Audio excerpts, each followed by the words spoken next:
मी अभ्यासलेले समाजसुरक्षक तर भरपूर आहेत. अरे मी अभ्यासलेले समाजसुरक्षक तर भरपूर आहेत, पण मी आज तुम्हाला डॉक्टर बाबासाहेब आंबेडकर हे फार मोठे समाजसुरक्षक होऊन गेले त्यांच्याबद्दल दोन शब्द सांगणार आहे, कारण हा कार्यक्रम त्यांच्या जयंतीनिमित्त आहे, म्हणून मी त्यांचे विचार मांडणार.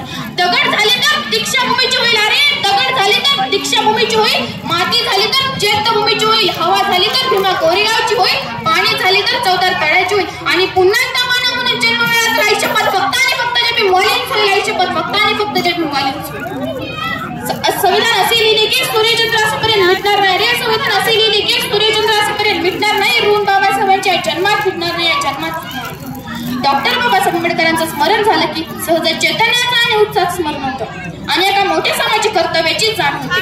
भारतीय समाजाच्या तळात निर्माण झालेली प्रचंड खबळ आंदोलन म्हणजे डॉक्टर बाबासाहेब आंबेडकर. त्या दिंडुबळ्याच्या मनात अस्मत आत्मविश्वासाने जिद्द निर्माण करणारी शक्ती म्हणजे डॉक्टर बाबासाहेब आंबेडकर. अंधारात अज्ञानात खितपत पडणाऱ्या समाजातील प्रखर तेजस्वी सूर्यकिरण म्हणजे डॉक्टर बाबासाहेब. त्या डॉक्टर बाबासाहेब आंबेडकरांपुढे प्रथम नतमस्तक होत्या. नेते जमलेल्या माझ्या समस्त त्यांच्या जयंतीनिमित्त अगणित शुभेच्छा देते. आज डॉक्टर बाबासाहेब आंबेडकरांची जयंती साजरा करताना आम्हाला आठवत होतो भयानक काळ, आम्हाला आठवत होतो भयानक काळ. त्यातला अस्पृश्य समाजातली भयानक अवस्था. माणसं होती पण माणूस पण नव्हता, जगत होती पण जिवंत नव्हती. होती ते फक्त गुलामगिरी, लाचारी, अन्याय, अत्याचार. गुलामगिरीत लाचारी बदबदलेला डबडबलेला तो समाज वाट पाहत होते का थोर पुरुषाची. या काळाला या अंधाराला भेटून प्रकाश देणारे त्या सूर्याच्या 14 पहाट होती. माता भीमबाईच्या पोटी क्रांतीवीर जन्मला मुहूर्ताचं गावधन भीमराव त्याचं नाव होतं. मानवी हक्काचे केवारी, जागतिक दर्जाचे भारतीय अर्थशास्त्रज्ञ, कायदे पंडित, राजनीतिज्ञ, लेखक, समाज सुधारक, स्वतंत्र भारताचे पहिले कायदा मंत्री, भारतीय संविधानाचे जनक, दीनदलितांच्या जीवनाला जखडलेल्या गुलामगिरीच्या शृंखलाला तोंड देणारा महायुद्ध, उपेक्षितांच्या जीवनामध्ये अस्मितेची ज्योत पेटवणारा प्रकाश सूर्य, तसेच स्वतःच्या अलौकिक विद्युतचा वापर समाजहितासाठी करणारे, अस्पृश्यता मिटवण्यासाठी चंदनापडी सपलाय जीव झिजवणारे, आपल्या बांधवांच्या उन्नतीसाठी अहोरात्र झटणारे, समतेसाठी सत्याग्रह करणारे, भारताचे कमोयरत्न ज्यांना महामानव म्हणून संबोधले जाते. डॉक्टर बाबासाहेब आंबेडकरांनी भारतीय संविधानाचा मसुदा तयार करून सर्व भारतीयांना समता आणि बंधुतेची शिकवण दिली. ज्यांच्या प्रस्तावात सर्व भारतीय कायदा समोर त्यांनी लोकांना हक्कासाठी लढायला शिकवले. त्यांनी जातीविरुद्ध चळवळ, दलित बौद्ध चळवळ अशा अनेक चळवळी केल्या.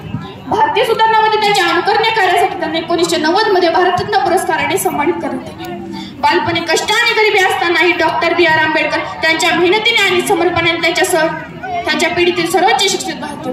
अरे कोणाचा जन्म कोणाला काय देऊन गेला, अरे कोणाचा जन्म कोणाला काय देऊन गेला, फक्त बाबासाहेबांचा जन्म आम्हाला न्याय देऊन गेला, फक्त बाबासाहेबांचा जन्म आम्हाला न्याय देऊन गेला. अरे जनावरांसारखे होते ते जीवन, अरे जनावरांसारखे होते ते जीवन, तर माणूस बनून गेला आम्ही होतो गुलाम, आम्हाला बादशाह बन गेला आम्ही होतो गुलाम, आम्हाला बादशाह बन गेला.